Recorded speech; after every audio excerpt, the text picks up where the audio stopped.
ये हमें जो सानिध्य मिला है, अब हमारे जीवन मुक्त होने का समय है। अर्थात दुख सुख लाभ हानि जय पराजय शत्रु मित्र मान अपमान निंदा स्तुति उन्नति अवनति, इस सब प्रपंच से मुक्त होने का अवसर मिल गया है। अब किसी अन्य भ्रमात्मक सुख की लालसा में, मनोरंजन में हम अपने समय को नष्ट ना करें। श्रीपाद प्रबोधानंद जी महाराज कह रहे हैं, हे सखे हे मित्र, मेरी बात मान लो। अनादौ संसारे गति नरक भोगा न भीताहा। कितनी बार तुमने नरक भोगा है, तुम्हें याद नहीं है। बड़े बड़े दुख भोगे हैं। इस माया का कार्य ही है हर परिस्थिति को विस्मृति के गर्त में लीन कर देना। हमने बहुत बार नरक भोगा है। और कह रहे कियंतो ब्रह्मेन्द्याद्यतुल सुख भोगाश्च न कृता। ब्रह्मा इंद्र आदि के ऐसे कोई सुख नहीं बचे जो तुमने ना भोगा हो, क्योंकि अनादौ संसारे, कब से सृष्टि हुई है कोई तिथि तारीख नहीं है। ये अनादि अनंत महामहिम प्रभु की मायामयी लीला है। जब से लीला प्रारंभ हुई तो कभी हमने बहुत बार नरक भोगा, कभी ब्रह्मा के सुख भोगे, कभी इंद्र के सुख भोगे। दुख का चरम सीमा स्थान नरक है और सुख का, लौकिक सुख का, ब्रह्मा का सुख, देवराज इंद्र का सुख है। दोनों को श्रीपाद वर्णन कर रहे कि दुख भी चरम सीमा का भोगा और लौकिक माया रचित सुख भी चरम सीमा का, ब्रह्मा का, देवराज इंद्र का तुमने भोगा है। माया की विस्मृति में हमें याद नहीं। जैसे अभी इसी जन्म में मां के गर्भ में बड़ा दुख भोगा पर कुछ याद नहीं, माया ने विस्मृति के गर्त में लीन कर दिया। अब कह रहे हैं सावधान हो जाओ। तदास्मिन नेकस्मिन वपुष सुख दुखे न गणयन। हे मित्र, अब तुम केवल एक जन्म सावधान हो जाओ। ये जो शरीर है, बहुत दुख भोगे, बहुत सुख भोगे। अब दुख सुख की कोई गणना मत रखो, अर्थात उससे प्रभावित मत हो। ये जीवन प्रभु को दे दो। सदैव श्री वृंदावन मखिल सारम भज सके। अखिल सच्चिदानंद सुख का सार प्रेम रस स्वरूप ये वृंदावन है। हे मित्र, अब तुम्हारे शरीर को चाहे लौकिक दुख मिले या लौकिक सुख मिले, तुम इसकी परवाह न करो और वृंदावन आओ, दर्शन करो, सत्संग सुनो और जीवन को परम सुखमय बनाओ। भगवत स्वरूप तुम हो, ऐसा तुम्हें अनुभव हो जाए। तुम इस दुख प्रपंच से मुक्त हो जाओ। बहुत जन्म व्यतीत हो गए नरक भोगते, दुख भोगते, लौकिक सुख भोगते। अब सच्चिदानंद सुख की प्राप्ति का समय आ गया है। इसे चूको मत, नहीं तो पछताना पड़ेगा। यहां से जाना है, हम तुम सबको जाना है। जाने की तैयारी कर लो। जो पहले से तैयार न थे, पछता पछता कर चले गए। रहे न रावण श्रम अभिमानी, हिरणा कश्यप संवरदानी। ये खान विभव की खान, जगत में कुछ दिन के मेहमान। भजले श्री भगवान, जगत में कुछ दिन के मेहमान। अपने जीवन को भगवतमय बना लो। पहले श्लोक में बताया कि अब तुम इस मायामयी नाटक के दुख सुख में मत फंसो। तुमने बड़े से बड़े दुख भोगे हैं बड़े से बड़े सुख भोगे हैं, हाथ कुछ नहीं लगा। एक जन्म तुम एन केन प्रकारेण, चाहे जैसी परिस्थिति हो, तुम वृंदावन का दर्शन करो आकर, वृंदावन के रसिकों की सभा में बैठ करके सत्संग सुनो और जीवन को भगवतमय बना लो। कैसे? बोले धन्य हो जाओगे। इस जगत में वो धन्य हो गया जिसके हृदय में ये बात आई कि मैं अब मुक्त होना चाहता हूं इस दुखों से।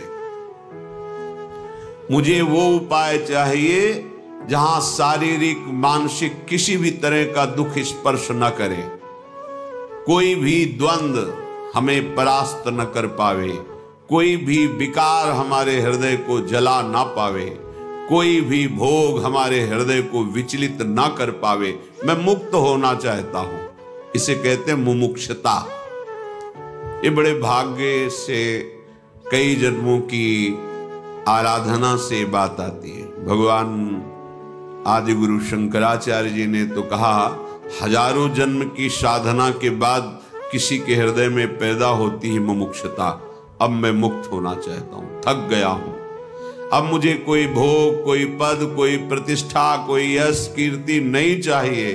अब मैं इस माया जाल से मुक्त होना चाहता हूं। ये अंदर से बात आना, वाणी से कहना अलग बात होती है।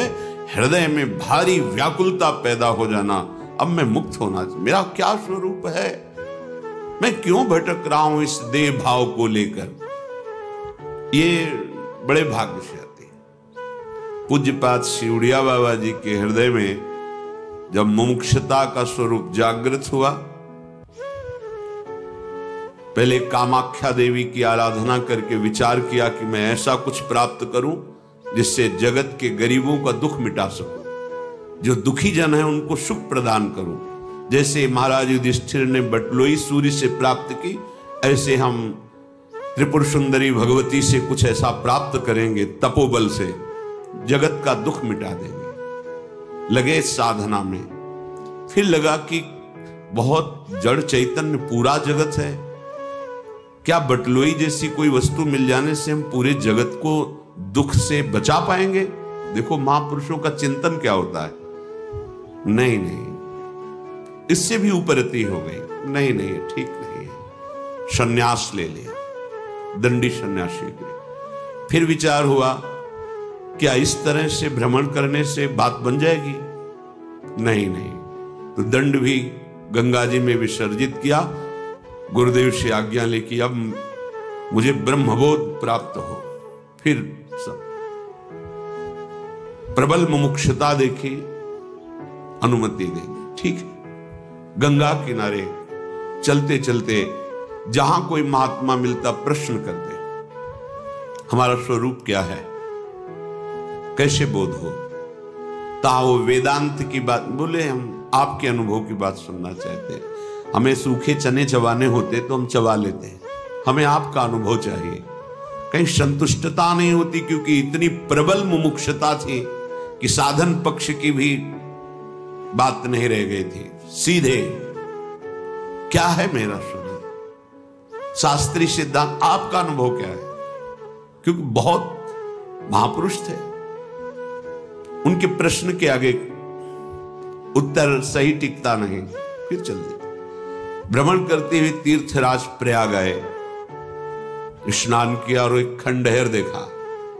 जब तक ब्रह्मबोध नहीं हो जाएगा तब तक न पानी पीऊंगा, न भोजन पाऊंगा, न उठूंगा, न शौच, न लवशंका, सारी क्रियाओं को बंद कर दूंगा। और लेट गए एक खंडहर में, एकांत में लेट गए। 3 दिन 3 रात ऐसे कुछ अनुभव नहीं हुआ। अब शरीर कितनी बड़ी मुमुक्षता, न लवशंका, न शौच, न हिलना, न डुलना। 3 दिन 3 रात लेटे। भगवत प्रेरणा से कोई आया, उससे कहा थोड़ा शरीर को मालिश करो तो चलने लायक हो। फिर उठे, बोले अब क्या करूं। इसका मतलब अब मैं शरीर को नष्ट कर दूं, शरीर को त्याग दूं। ठीक है, लौकी का कमंडल था, फेंक दिया, ऊपर का अचला फेंक दिया। कूदने को हुए तो फिर वही विवेक, क्या शरीर त्यागने से ब्रह्मबोध हो जाएगा? फिर उससे भी वैराग्य। तो क्या करें, बहुत खिन्न। देखो कैसी मुमुक्षता होती है, कुछ अच्छा नहीं। जब प्राण त्यागने के लिए उतारू हो गए तो इससे, पर उसके लिए भी विवेक आदेश नहीं किया, क्या इससे ब्रह्मबोध हो जाएगा? नहीं। फिर व्याकुलता, लौट पड़े। शंकर जी का मंदिर एक प्राय होते ही गंगा किनारे, एकदम उनकी जो हृदय की स्थिति हो कोई मुमुक्ष ही जान सकता है। ऐसे डेहरी पे सर रखा और शिवलिंग पे चरण रखे। क्या करूं, हाय मचा हृदय में, कैसे मैं ब्रह्म साक्षात्कार करूं। तंद्रा सी आई। तो जब कोई इतना व्याकुल होता है तो भगवान व्याकुल हो जाते हैं, जो चाहता है वो प्रदान करने के लिए। भगवान नर नारायण आए और उनको उपदेश किया। बस उसी समय स्वरूप का बोध हो गया। अब उसकी 18 घंटे पद्मासन में, उसी अनुभूति में, एक कवल, एक ग्रास केवल अन्न पाना, 18 घंटे से विश्राम, घुटने टेक दिए, ऐसे गिरिवाल पद्मासन लगा हुआ है, यही विश्राम था। मुमुक्षता, ब्रह्मबोध, विशुद्ध तत्व ज्ञान, ये कोई खिलौना थोड़ी है कि खेल लो 2 मिनट हो गया तुम्हें ब्रह्मबोध, पढ़ लिया वेदांत तो हो गया तुम्हें ब्रह्मबोध। कह रहे धन्यो लोके मुमुक्षुर, जो मुक्त होना चाहता है इस संसार से, धन्य है वो, धन्य है। आगे कह रहे हरि भजन परो धन्य धन्यस्ततोषौ, उससे भी धन्य धन्य वो है जो एक बात निश्चय कर लिया, अब मुक्त हो चाहे ना हो, जन्म हो मरण हो, दुख हो सुख हो, इसकी कोई परवाह नहीं। अब तो रात दिन हरि शरणम हरि शरणम हरि शरणम हरि शरणम, अब तो भजेंगे। हमारा जीवन भजन है, फल क्या मिलेगा मुझे कोई मतलब नहीं। तो उसके लिए 2 बार कहा धन्य धन्यस्ततोषौ, उस मुमुक्ष से भी श्रेष्ठ इसका निश्चय हुआ कि अब एक श्वास भी हरि भजन से खाली नहीं जाएगी। कुछ भी हो जाए, चाहे जितना दुख मिले सुख मिले, सुख में भी नहीं भूलूंगा और दुख में भी नहीं भूलूंगा। जन्म हो मरण हो, इसकी भी कोई परवाह नहीं। स्वर्ग नरक अपवर्गास नहीं त्रास है, अब बस जीवन का लक्ष्य भजन। धन्य धन्य हो गया वो। इसके बाद कहे धन्यो यह कृष्ण पादाम्बुज रति, वो और धन्य हो गया जिसने हरि के श्री कृष्ण रूप की उपासना में चित्त जोड़ दिया। श्री कृष्ण चंद्रजू हमारे स्वामी हैं, हम उनके चरणों के आश्रित हैं, ऐसी भावना उनसे भी धन्य है। क्योंकि हरि का प्रेम रूप, प्रेमावतार है भगवान श्री कृष्ण, लीला पुरुषोत्तम। प्रेम ही प्रेम, प्रेम की एक अपनी मर्यादा होती है, वो कोई और मर्यादा रहने नहीं देता। ये बाढ़ है, बाढ़ है। जो सरिता सावन जल उमगत, सन्मुख सिंधु सिधारे, ये प्रेम है। जब वह उफान में आता है सब बहा ले जाता है। इसीलिए प्रीति न काहू की कान बिचारे। श्री कृष्ण प्रेम लीला को बिना श्री कृष्ण कृपा के, बिना श्री कृष्ण प्रेम प्राप्त हुए समझा ही नहीं जा सकता है। इसलिए कह रहे हैं उस हरि भजन परायण से भी धन्य ये है जो श्री कृष्ण प्रेम वपु का दासत्व स्वीकार करके श्री कृष्ण रति में हा प्राण वल्लभ, हा जीवन धन और उनके चिंतन में मगन है। परमो रुक्मिणीश प्रियोतः, वो भी परम धन्य हो गया जिसने रुक्मिणी वल्लभ द्वारिकाधीश भगवान की आराधना की। फिर यशोदे प्रियोतः, यशोदानंदन जो नंद बाबा के आंगन में खेल रहे हैं, जिनकी चरण धूली, जिनकी झगुलिया प्रसादी पाने के लिए महादेव जी दरवाजे पर हट करके खड़े हैं, जिनके दर्शन के लिए एक से एक दिव्य महापुरुष रोज डेहरी की वंदना करते हैं आके नंदगांव में, क्योंकि अखिल लोकों ब्रह्मांडों के स्वामी बाल रूप से नंद बाबा के आंगन में खेल रहे हैं। ऐसे प्रभु की उपासना बोले उनसे भी सरस है। जो रुक्मिणी वल्लभ की उपासना करते उनसे भी वो धन्य है जो श्री कृष्ण के गोपाल रूप बाल रूप की आराधना करते हैं। फिर सुबल सुहृदतो, सुबल आदि सखाओं के परम सुहृद श्री कृष्ण, अर्थात जो सखा भाव से गोष्ठ वृंदावन में गायें चराते हुए विविध प्रकार की रसमयी लीलाएं अपने सखाओं के साथ करते हैं, वो यशोदानंदन जो नंद बाबा के आंगन में खेल रहे उनसे भी अधिक रस वो प्राप्त करते हैं।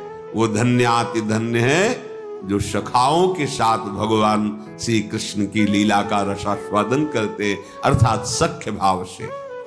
फिर गोपी कांत प्रियोतः, उनसे भी परम धन्य वो हैं जो गोपी वल्लभ की आराधना करते हैं।